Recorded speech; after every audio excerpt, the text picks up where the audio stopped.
cushion the effects of the fuel subsidy. But where has the money gone? Has it been effectively distributed to the people as was intended? This is the crux of the discussion today on the talking point. My name is Nachafi Suleiman, and with me is... I'm Billy Graham Ever. I'm Radeno Madeno Tamishi. And then before we delve into the topic of the day, let us look at what has been making headlines in the country within a few weeks. We are seeing that the CBN, according to the federal government, is going to be relocated to Lagos, Mr. Billy, from Abuja, which is the federal capital territory. They're taking it back to Iko. So we want to know, is it okay? Because some Nigerians are frowning at it. Even some staff of the CBN are kicking against it. So what's your take on that? I think it doesn't make sense for me. Okay. That it doesn't to me too. Some of these departments, they say CBN is going, FAN is moving to as well, yes, as well, and all those kind of things. So I think maybe it's a territorial fight, Russian versus Nigerian, because I don't see how that is helping. Because this is a government that issued a directive that is cutting down costs yes, of travel of government officials. That affects the president, affects the vice president, affects all ministries and departments. And when you're going, most of the people that used to travel are cut down by 60%. So why I think relocation is a capital intensive work. So it's going to cost Nigeria. We don't have the money to be doing this. Let them bring the money for palliative and give Nigerians the money. We are living in our digital age where everything can be done electronically. Of course. I don't see any reason why we have to move the CBN we can to Lagos. Because almost everything can be done by anybody located in different places in Nigeria, different locations in Nigeria. I don't see any kind of business that requires my physical presence in Lagos or Abuja or whatever it is. But even if it requires physical presence, why Lagos? It means if physically I must be present, it means I have to leave Yola for Lagos. Yes. But if physical presence is actually needed, I think Abuja is still central. But apart from that, there is actually no reason why you have to move a sensitive thing like the central bank to Lagos. They said it's not all the CBN that is going to Lagos, that there are some departments. But what they have not yet convinced Nigerians is why certain departments. But the initial fan base have succeeded in telling us that because the larger number of airplanes. So as a result of that, so the headquarters now it's not an argument, it's a statement of fact. It has been there. Lagos is busy. No doubt. Lagos is an international air hub. Regardless. Yes, and all these kind of things. And it was once the federal capital territory. But to use it in 2024 as an excuse to move the entire institution to that place is kind of absurd, you know. But in their defense, after all, we all know that you can buy your tickets online. Of course, we've been buying tickets online. You can do everything, so it makes no difference. Even if it remains in Maiduguri, it would have been the same. So why move people from Abuja? They say they have a facility there that they are not renting because they are renting a facility in Abuja. But Lagos, they have a facility that has been dilapidating. That is the word.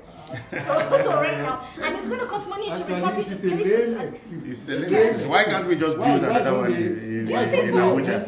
For all these years, the left budget has dilapidated. Now they want to go back, renovate it, then relocate. Why not?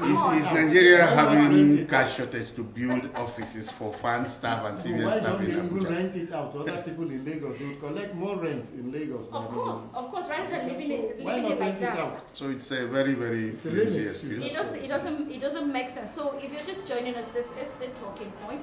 You can just slide into our comment section and let us know what you feel about the relocation of the CBN and the FAN from Abuja to Lagos. And then now to security issues.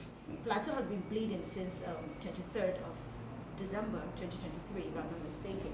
And then we've seen that the governor has been proactive in trying to curtail the stuff, and then he issued a 24-hour curfew.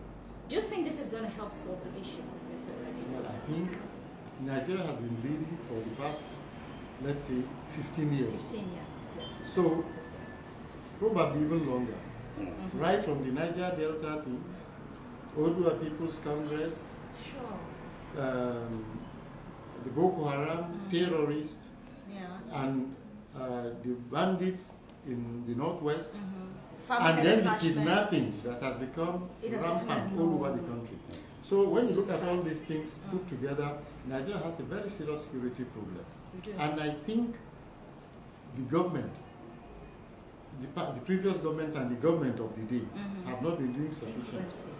Actually, it was only a few days that I saw and I started believing that something is being done when those bandits around Kaduna were apprehended. Were attacked. But so far it has been very poor. The fact is, there is a need for a general overhaul of our security system. Of course. We must not only wait to act after the criminals have taken action, but a system should be put in place that will prevent such things from occurring. And I think even since from that very particular time, the issue of plateau is just a typification of several security breaches across the country. Sure. In Benue, here in Adamawa State, in Kaduna, Katsina, Zamfara, Niger State, and we are being literally overrun by men in arms. And then the entire peaceful citizens are suffering from it. And I think we have become very, very comfortable with the unnecessary. When you check, most of these bandits are not people indigenous to that particular community. Okay. Check the cases of Katsina, Zamfara, and the rest. Looking at them, we all know each other. We know each other as Nigerians. When a Nigerian speaks Hausa, I know exactly which kind of person he is. Most of these people are people that came in from outside. So why is that? Because our borders are so porous, such that anybody moving in from Niger or Chad today can become a Nigerian that same day. And I think the most pertinent issue that this is talking point, and that's what we want. Why we want to talk about it is that Nigerians, what has been done by the government in power to address this very particular and you remember at the issue of state police have been resisted by the powers that be. Individuals' right to own arms and control, defend yourself is even so. The licensing is even stricter than. But there are people holding weapons in this country, and they're really moving, and it's no longer news that it's there, and they're using it to it kill is the Nigerians. criminals that hold weapons. So anytime they come on us, we are defenseless. This so is we a become very victims sad of thing. criminals just on a daily basis. Collectively as Nigerians, we are lending our voices to our brothers and sisters that are in pain. We need the federal government to keep up to its promises, like what the Vice President said. He was going to be in charge of security. Mr. Vice President, sir, can you please do something? Nigeria is bleeding. Okay, we cannot keep losing our people. We can't keep losing our farms, our parents, our resources to unknown gunmen or unknown herdsmen, as whatever it is that they've been called. We need some proactive measures to be taken on that issue. Moving to our palliative saga, Mr. B. 5 billion and Pallaver. 5 billion, 8 months. What has been done? For each state. For each state. Come on. If you look at it, 5 billion times 36, that's how much? I actually left my mathematics stuff at home. But I needed to put it in the comment section. 5 billion times 36, that's how much. What has been done with the money? Okay, they said they gave us money, they gave us food, they gave us rice. Have you gotten rice? No. Palliative, because I did not. Mr. Randy, did you get rice? I had it on newspapers and TV stations and things like that. Okay. But I have not seen a single bag of rice distributed in my neighborhood. Okay. Or I have no person, somebody close to me that said he has seen it. Gotten any so kind we don't know of exactly whether the rice was bought, and then the people that will eat it are in China or elsewhere. I think let's put this entire conversation, let's put it in context. Right from the COVID-19 pandemic, Nigerians and the whole world was locked down. Several people lost their jobs, millions. Artisans, small-scale businessmen, everybody was affected. The economy was down. Nothing was going on. So that necessitated the need for the injection of palliatives across the country. And then we dragged it on Then we started having political issue with NSAS protests. From NSAS protests, we entered into one unknown scenario where young men started looting palliatives across the country. Yes, of course. You know, even some people were even carrying signboards of states, cutting it away for what reason nobody even knows. But the truth is that it's an outcry, it's a general outcry that whatever it is that was given for the COVID-19, we didn't get it. So Nigerians started reacting. Actually, the reaction should be expected. Yes. Because they say a hungry man is an angry man. Sure. So naturally, when there is a shortage of, let's say, food and necessary things that should be given, if they say it is supposed to be for palliatives, palliatives are supposed to alleviate your problems. That is, let's say, immediate problems. But once that has not been done, once a man is hungry, anywhere he sees food, he's going to seize it. So I think that is what happened nationwide. And unfortunately for us, it has become like some kind of vogue that now people think that anything that is for the government is for me, so I can take it anytime. Vandalize it and do whatever it is. So anytime it feels like you can just go and collect it by force. Okay. So we will be going on a quick break. So when we return, the discussion continues. Remember, this is Talking Point. Join us shortly. Welcome back to Talking Point. If you're just joining us, this is one of Nigeria's viral show, Talking Point. We're here, we will talk about everything, and if this is your first time, go to our website, our Facebook page, and all our social media handles. Click, follow, and like our stories. So we were earlier saying that Nigerians have not gotten these palliatives. And I think I have a very serious problem with President Bola Ahmed Tinubu concerning it, because my problem is that he was once a governor. He knows that one of the quickest way to destroy any policy is to send it down to local governments and state governments. Because the federal government, he came and met that was how they were doing it. Yes. All right? Yes. So initiated a policy for palliatives and he sent the money, 5 billion to state government. The state government sent it to local governments, and then the problem began. Okay. Nobody knows where the money is. Now, they say they have already distributed it all. They're still in process. I don't know whether it's done or not.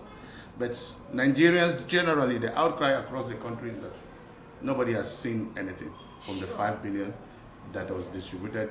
The grains, in fact, it was accompanied with grains. With grains, bags of grains that yes, of course. Nigerians are yet to feel the impact of this beautiful policy. So Nigeria is a very brilliant country with brilliant administrations, with brilliant policy makers. And when it comes to implementation, oh my God, that is where everything implodes. It's a problem. And then that is where we are now. Where is the beautiful policy of sending 5 billion to the states? We know of scams. You know, we have a grandiose scam, actually, whereby good policies proposed, put on the table. Sure. Immediately money comes out, it disappears. I don't see the possibility of anything coming out of it. Nigerians have been suffering for long. Yes. When there is nothing, we keep going. Yes. As if nothing has happened. Sure. I know of countries where immediately the price of bread goes up by up to 30 kobo. There will be riots. Nigeria, the price of your rice has multiplied times 3, while the salary your has salary stagnant. of course. And yet, suffering and smiling, according to Fela. People are smiling. And you know, Mr. Randy, one of the disturbing things that personally I have with this distribution scheme, you know, of course, the 3 tiers of government are there to complement each other, Mr. B. So I feel the idea behind the whole thing is the federal government cannot come to your state, cannot come to the ward level to do the distribution. I guess we have about 774 local governments across the country, if I'm correct, right? So the president alone cannot do that. Okay, so he needs the footmen at the local government level, at the ward level. So it has to come through the state government and via the local government. But the question is, what are they doing at the grassroots? Because if you look at the issue of the distribution of vaccines and mosquito nets, for example, they go door to door. They know your house. You will be at home. They would knock. And eventually you're not at home, you've gone out for work or something. They will leave a mark. They will retrace their steps back because they know which home they gave a mosquito net to. They want to give you because they want to help you not get malaria. Now we're talking about food. And they will tell you that they distributed it, and then the people in the community don't have it. Come on. My problem with Bola Ahmed Tinubu is not because he didn't do the right thing. It was the right channel. But so who is he knows better. He knows better. Sure, he does. He knows better that those things will get stuck on the way, and he should have. It was hijacked. He should have done something to ensure that it gets, because it's his legacy that is already building now. Let me add something. Yes. Yeah. You see, we know Nigeria, because it's our country, we live here. We know that whatever good intentions we have for this country will always emerge along the line, either on religious, ethnic, or other reasons. Whatever sentiment. So, and more especially now, it is partisan. It is partisan. You find that if it comes to me as a PDP governor, PDP. If it comes to me as an APC governor, you look for, and APC. Even within the APC, there are still factions. Within Do you get? that same party, there are different factions. Then you go with your own people. If you go down, you find that when you give me, I will start thinking, oh, this one is a Muslim-dominated area. This one is a Christian-dominated area, and then we start fractionalizing ourselves. So basically, we have a very serious problem when it comes to sharing our commonwealth because of these three reasons: religion, ethnicity, and but for me, one thing works. Coming down to here, Adamawa State, one thing works perfectly for me. Which is the fresh air buses. Oh yeah, I would say near perfect. Fresh air buses is the only thing that I think that our state government, one state government, what is happening in Adamawa State is almost everything that happened in all the 36 states of the Federation. Yes. All right? Yes. So why can't they change policies? Okay? Now, instead of buying grains, they bought grains and then bought some the buses, luxurious buses. Not just buses, they are luxurious buses. Sorry, forgive me. Just cushion the infrastructure. Yes, of course. It matters to me. It matters to me because I argued with some people on social media when they were buying those buses. They say, one state bought 40 buses. I say, which kind of 40 buses? Which type of buses? Because Nigerians has been so downgraded that they don't feel they should be treated nicely. No. When they buy this kind of vehicles are the ones they use it normally in Europe and other parts of the country. But now we want to enter Molwe to the market all the time. So when someone would go and buy luxurious buses, it's criticized that it's too expensive. The price of one can buy 30. Or Molwes. I think that should be commended. In my opinion, if I would have a say, I would have said that just go and sell those grains and buy more buses. If we had more buses on the way, that bus has no gender, has no tribe, has no religion, has no political class. Everyone, if you are standing on the road, it cuts your transportation cost by half. And that was the essence, the original meaning of the palliative. True. That now we have increased the price of fuel. You should be able to move at a lower cost from point A to point B. But if Nigerians don't get that, what are they getting? It has been abused. So what would have suggested, Your Excellency, Honorable Amadou Umar Frishi, thank you very much for the palliative process. But as you can hear us talking here, would have wished, personally, I would have wished that we had more buses within the state. Because come to think of it, Adamawa is a vast land. We have 21 local government areas here.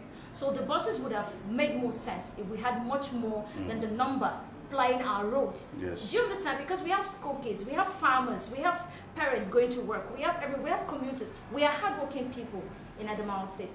I categorically heard the governor say he does not want the executives to take these food items to their homes and to their relatives. It is meant for the common man. Mr. Governor, thank you for your input. We just love it that if you would add more, please.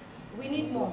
Do you understand? Because we are happy. Like in Numan local government, someone was telling us recently yes, that if the bus misses you or you miss the bus. However, if there's a missing, there will be problem. There's problem. In fact, people crowd the buses to go in to move from one place because you will spend 500 naira for 1,000. Yes. If you are going to move, you will spend 2,000. 3,000, 3,500. For transportation. It's about 5. Yes. Okay, yes, you cut it by half. Whatever it is, you cut it by half. And I think that is a beautiful initiative. And I think we cannot keep doing the same thing over and over and over, and there is no result, and we keep doing it.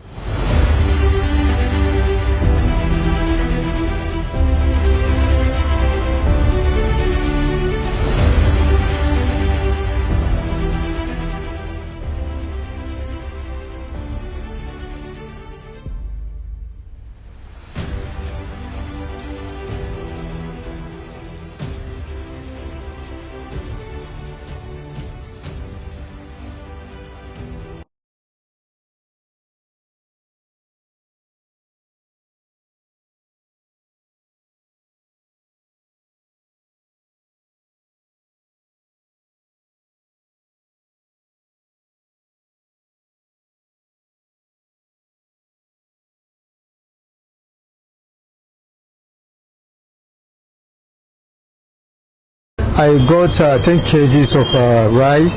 10 kg of rice? 10 kgs of rice, yeah. Okay. And apart from that, I don't think I've gotten anything again because although I had many people that are saying that some people collected money, this and that, but I had only 10 kgs of rice, that is all. Okay, sir. In that, were you satisfied with the process of the distribution? Oh, 10 kgs, how many weeks 10 kgs will take you as a family man? 10 kgs, though, just maybe 3 weeks is with other food items can only take you 1 month. But the suffering we pass through is more than 5 or 6 or almost many years now, almost a year now. Okay. So what do you think the government should do better in the future to alleviate the suffering? A lot. Government has to buckle up seriously because Nigeria, Adamawa state entirely, Adamawa, Nigeria entirely, we are passing through a lot of commotion in the sense that there's too much hunger and there's too much poverty. There's no money at hand, there's no food, and the food items, the prices are growing up, it's doubling up and almost every day. So Adamawa state have to buckle up and make sure that the masses are still getting little things from them. That will help them. See, not to talk of getting something. Okay. Because I just heard they said yes, they have distributed some which I've never seen. So I didn't get anything. Okay, so what do you think was the problem, sir? Well, I don't know. You know, the government of, let's say the government of Nigeria today, they don't take things serious. They only say it by mouth and then they don't take it serious. They may have the intention, they may say that they distributed and they did not follow to know whether the distribution get to the to the grassroots. So I think it's from the government. It's from the government. So in the future, what do you think should be done better so that everybody will capture? They will make sure. You see, there's a problem. Our government, they don't have data, let's say, to get the data of the Nigerians so that they will at least know how to distribute this thing properly. Okay, presently, like the buses here in Adamawa State, honestly, that one is a very good idea and it's helping the masses. Okay. Yes, it's helping the masses. It's a very good one. But the distribution, no, I don't think the distribution is good. They should change the way of distributing these items so that at least it will get to everyone, and the vulnerable ones and the less privileges that they are meant to get it, Time I heard that they were sharing palliative, but I have never experienced it. I have not seen where it happened. That's the truth about me. You only heard, you didn't. I just hear people say, they are sharing palliative. That's what I've ever heard. The truth of the matter is that I have not seen a friend or a neighbor that also got it direct. Yeah.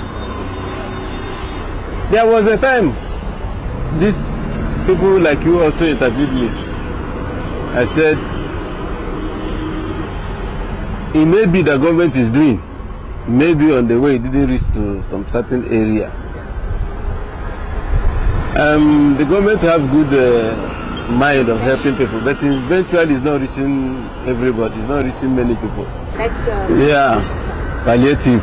Let me say, for example, now I heard that infantry buses to alleviate the transport costs for people.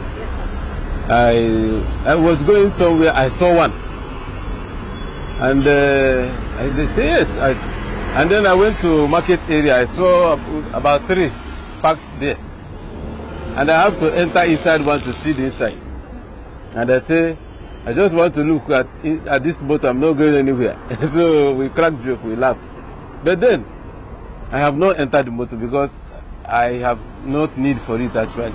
But I've seen people, and when we enter, you see people that benefited from it. Say from here to movie, they pay 2,000. So you see, if people are confessing that they benefit from it, and people that do not benefit, they are seeing.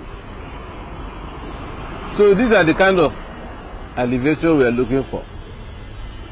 You see it, you see people that benefit from it. I also believe in terms of food items, there is a way also it could be done. If there is a shop somewhere, and the government say on so and so day, we sell. And on that day you see people queuing from anywhere. And they are buying and passing, buying and going. Say, we are giving you one bag at so and so rate. So it will also be like the boss. Because I inquired the other time, they said ordinary from here to moving will go up to 4,000 and so on. And this one is 2,000. So you see it visible. You see it happening. You see people that can talk about it. Not this man, they say.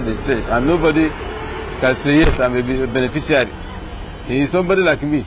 Sorry, I don't know how to bend mouth. I'm just saying what I'm seeing. Alleviation, it can come from any angle. The transport is one aspect of it. If there are other areas the government wants to help people, what we are saying is that let there be a good arrangement like the one of the buses. The bus. If there is now that bus now, you can see it. You can go. You can enter. Do you understand? So if there is also where they are selling something, and you go there, you can see it. You can buy. Some years ago, there was this. Is it PTF? Yeah, PTF. It was happening. In the hospital, they have a place where you can go and buy their drug. If you go there, you can buy. I have also experienced that one. All this is a way of government trying to alleviate this. If there is fertilizer, if there is a shop somewhere, they say that is government shop. They are selling so and so time. By the time you go there, you see people buying it and going. But by the time you put it in the hand of individuals, maybe we know that Nigeria is corrupt. It's no more something we just say how. The entire world knows Nigeria is a corrupt nation. So whatever we are doing in the nation, there must be check and balance. And we also do it in the way it will be more transparent. So I don't have power to advise government, but I would suggest if they have a shop, maybe in few places, and that shop is running so and so, let people buy. Let it not be entirely free. Let people buy it at a reduced price. I think it will benefit more than trying to give free and some people will go and hijack it. We are asking on this edition of The Talking Point, Palliative Pallaver, like you've heard, we've lent our voices. We also want you to tell us what you think about Palliative Pallaver. Has it gotten to you? Because as an individual, I don't see Maggie from my house, so I need a line. Make I use a video to talk. I don't see one mood of rice. So that is all the package we have for you on this edition of The Talking Point. Until we come your way again with a beautiful edition where we are going to talk about matters that affect you and I as a citizen of the country. I still remain Nachafe Suleiman. And I am Billy Graham Ebel. Please, let's keep talking. Do not forget to like, share, comment.